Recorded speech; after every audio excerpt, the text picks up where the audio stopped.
Hello. So today we are learning about descriptive details. And what that really means is that is the crossroads where grammar and literature meet. So it's grammar and literature working together. I know you're super excited about it, but for real, it's kind of interesting. So first of all, descriptive details are anything that helps an author describe their subject in more detail. So this can include literary devices, which is where we talk about literature coming in. So that's things like sensory language, metaphors, similes, all that good stuff that you've learned about in your literature classes up to now. It also includes the grammar concepts of strong verbs, descriptive adjectives, and descriptive adverbs. So we really want to push ourselves to be creative in our word choices and the grammar side of things. So going into more detail about the literary devices, most of this should be a review for you, but this is what you are going to be tested on, is the literary and the grammar devices and how to create descriptive sentences. So sensory language is language that uses your five senses to describe something. So they may reference your taste, touch, smell, feel, or sight when they're writing something. So the example I wrote is the scent of the crispy bacon wafted through the air as it cooked. So most of us know what the scent of crispy bacon is like, unless you have had a coronavirus and you have lost your sense of smell. But we all know that that kind of makes our mouth water, or it makes a lot of people's mouth water. And so if you smelled it kind of filling the air as it's cooking, it's something that you can relate to. And so that's what that sensory language does. Next, we have simile. That's an indirect comparison of two things. Typically, those two things are not similar at all, but you're drawing a comparison between the two of them, and you're going to use the keywords like or as. So my example is, my love is like a rose, delicate but protective. So right here, I'm comparing love to a rose, and then you see the keyword like right there. You could also have said, my love is delicate but protective like a rose. That works the same way, you just have more words in between the two things being compared. Next, we have metaphor. That is our direct comparison of two things. Again, those things are typically not similar to each other, but you're drawing that connection between the two of them. And this is where you're saying something is something else. So there's no like or as. So my example here, I just took the same sentence and I removed like. My love is a rose, delicate but protective. Metaphor comes across a little bit more forcefully than simile does. So if you're wanting to indicate a stronger feeling or a stronger emotion behind what you're writing, then you're typically going to probably use a metaphor. So next we have our grammatical devices.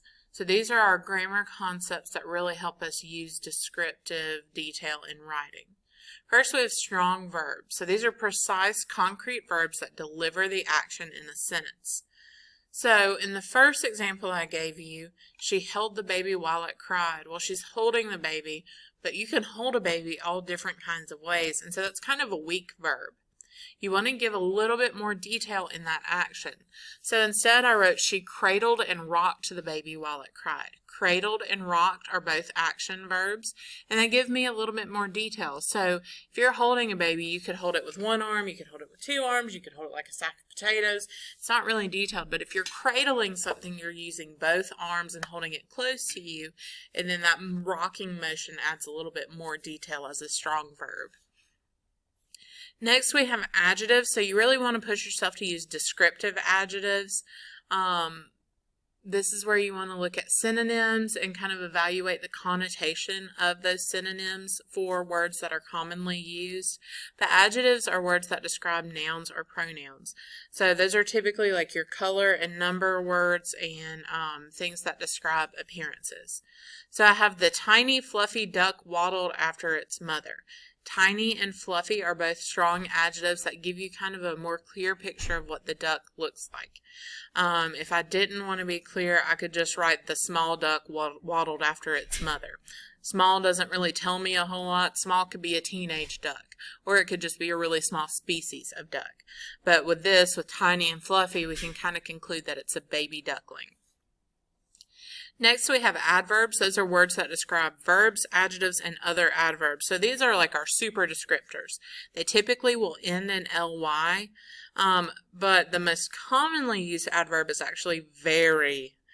And I put hashtag very boring right there to help you remember.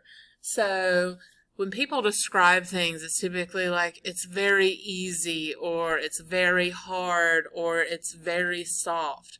Well, it's describing the degree to which something is easy or hard or soft, but it's not doing it in a very detailed manner. So I could say in a very weak sentence, there's very, the very cute puppy growled at my sister, but that doesn't tell me how cute the puppy is. I mean, it tells me it's very cute, but whose scale am I working on? Instead, I said the nauseatingly cute puppy growled at my sister. So this puppy is so cute that it makes me sick to my stomach. You know, it's like the little girl from Despicable Me, if you've ever seen that movie, when she sees the unicorn, she's like, it's so fluffy, I want to die. That's the kind of emotion that nauseatingly cute is giving off in that descriptive sentence. So, why do you need to know what descriptive details are and how to use them? Because without them, in case you couldn't tell, your writing is boring. So if you don't believe me, try it. Try to come up with a sentence about kicking a ball. I mean, really, you probably came up with the kid kicked the ball. That's boring.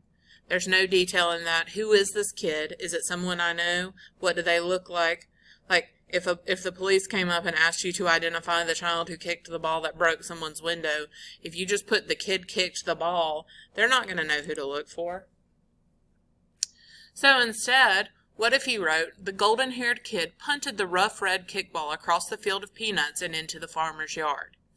So you know mine's better than yours, first of all, because I'm teaching you descriptive details.